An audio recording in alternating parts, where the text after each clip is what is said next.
Power పోయింది. అపోజిషన్లోకి వచ్చి ఏడాదిన్నర కావస్తోంది.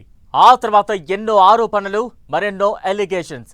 అయినా సార్ మాత్రం సైలెన్స్ గానే ఉంటూ వస్తున్నారు. కవిత లిక్కర్ కేసుపై ఇమీడియట్ గా రియాక్ట్ కాలేదు. కేటీఆర్ ఈ కార్ రేస్ కేసు విచారణ ఎదుర్కొంటున్నా అస్సలు స్పందించలేదు. తనకు కాళేశ్వరం కమిషన్ నోటీసులు ఇచ్చినా మాట్లాడలేదు. ఇప్పుడు కూతురు రాసిన లేఖతో గాయగత్తరలేస్తున్నా నో రియాక్షన్ అంటున్నారు గులాబీ బాస్. మౌనమే అన్నింటికీ సమాధానం అనుకుంటున్నారా? సార్ సైలెన్స్ వెనుక స్ట్రాటజీ ఉందా?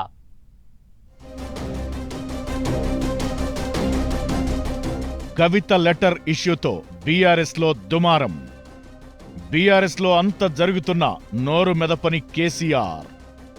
విషయమేదైనా మౌనమే ఎజెండాగా పెట్టుకున్న గులాబీ బాస్. కవిత విషయంలో కేసీఆర్ మౌనం వ్యూహాత్మకమా? బీఆర్ఎస్ కేసీఆర్ సారథ్యంలో నడుస్తున్న ఆ పార్టీ అధికారంలో ఉన్న, అపోజిషన్లో ఉన్న 25 ఏళ్లుగా లైమ్ లైట్ లో ఉంటూ వస్తోంది. 14 ఏళ్ల పోరాటం, 10 ఏళ్ల అధికారమంతా బీఆర్ఎస్ కేసీఆర్ చుట్టే తిరిగింది. ఇప్పుడు ఏడాదిన్నరగా అసలు సిసలు అపోజిషన్ రోల్లో ఉన్న బీఆర్ఎస్ సెంట్రిక్ గానే రాష్ట్రంలో రాజకీయ రచ్చ నడుస్తోంది. కాకపోతే ఇప్పుడు బీఆర్ఎస్ కాస్త క్లిష్టమైన పరిస్థితులను ఫేస్ చేస్తోంది. అధికార పక్షం నుంచి కేసులు, ఆరోపణల బెడద ఓవైపు ఉంటే పార్టీలో ఇంటర్నల్ రచ్చ కాకరేపుతోంది. అయితే ఏం జరిగినా, ఎంత పెద్ద రచ్చ జరుగుతున్నా రెస్పాండ్ కాకపోవడం మాత్రం చర్చకు దారితీస్తోంది. కవిత లెటర్ రాశారు. ఆ లేఖ బయటకొచ్చింది. ఆ తరువాత ఆమె మీడియాతో మాట్లాడుతూ కోవట్టులు, దయ్యాలన్న ప్రస్తావన తెచ్చారు. అంతటితో ఆగకుండా మీడియాతో చిట్చాట్లో కేటీఆర్ ను టార్గెట్ చేస్తూ నాతో పెట్టుకోవద్దంటూ వార్నింగ్ ఇచ్చారు. పైగా బీజేపీలో బీఆర్ఎస్ విలీన కుట్ర అన్నారు. అయినా బీఆర్ఎస్ అధినేత కేసీఆర్ మాత్రం స్పందించడం లేదు. ఇది ఒక్కటే కాదు, చాలా విషయాల్లో కేసీఆర్ మౌనంగానే ఉంటూ వస్తున్నారు. ఏ విషయంలోనూ ఆయన పెద్దగా రెస్పాండ్ కావడం లేదు. పార్టీలో ఇంత హడావుడి నడుస్తున్నా ఆయన ఎందుకు రియాక్ట్ కావడం లేదో ఆ పార్టీ నేతలకు అస్సలు అంతు చిక్కడం లేదట.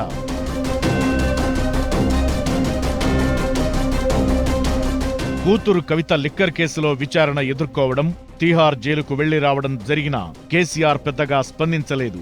కేటీఆర్ ఈ కార్ రేస్ కేసులో ఏసీబీ, ఈడీ విచారణను ఫేస్ చేశారు. ఇప్పుడు మరోసారి ఆయనకు ఏసీబీ నుంచి పిలుపొచ్చింది. అయినా ఈ కార్ రేస్ కేసుపై కేసీఆర్ ఒక్కసారి కూడా మాట్లాడలేదు.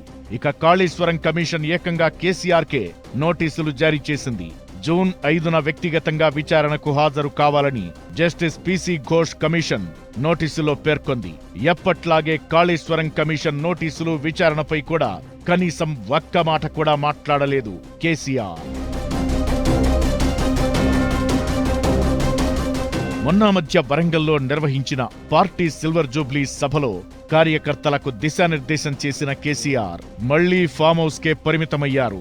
ఏడాదిన్నర కాలంగా ప్రతిపక్ష నేతగా కేసీఆర్ మౌనంగానే ఉంటున్నారు. సాధారణంగా అధికారంలో ఉన్నప్పటికంటే అపోజిషన్లో ఉన్నప్పుడే స్ట్రాంగ్ వాయిస్ వినిపిస్తుంటారు లీడర్లు. పైగా ప్రధాన ప్రతిపక్ష పార్టీ అధినేత, లీడర్ ఆఫ్ అపోజిషన్ అంటే రెగ్యులర్ ప్రెస్ మీట్లు, అధికారాన్ని కార్నర్ చేయడం వంటివి ఉంటాయి.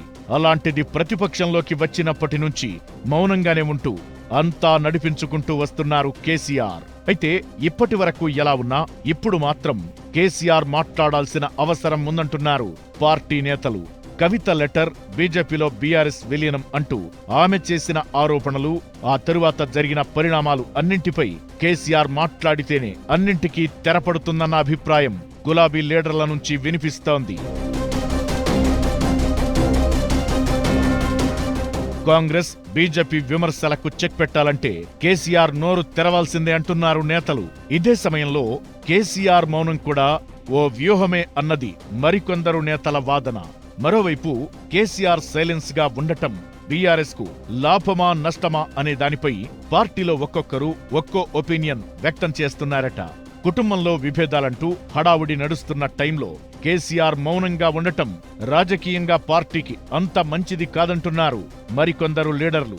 అందుకే ఇక ఆలస్యం చేయకుండా బాస్ స్పందించి అవసరమైతే దిద్దుబాటు చర్యలు చేపట్టాలని, లేదంటే ఈ వ్యవహారాన్ని తాడోపేడో తేల్చేయాలనే అభిప్రాయం వ్యక్తమవుతోంది. లేదంటే అధికార కాంగ్రెస్ తో పాటు బీజేపీకి ఈ వ్యవహారం అస్త్రంగా మారుతుందని, అది బీఆర్ఎస్ కు నష్టం చేస్తుందని పార్టీ నేతలు ఆందోళన వ్యక్తం చేస్తున్నారట.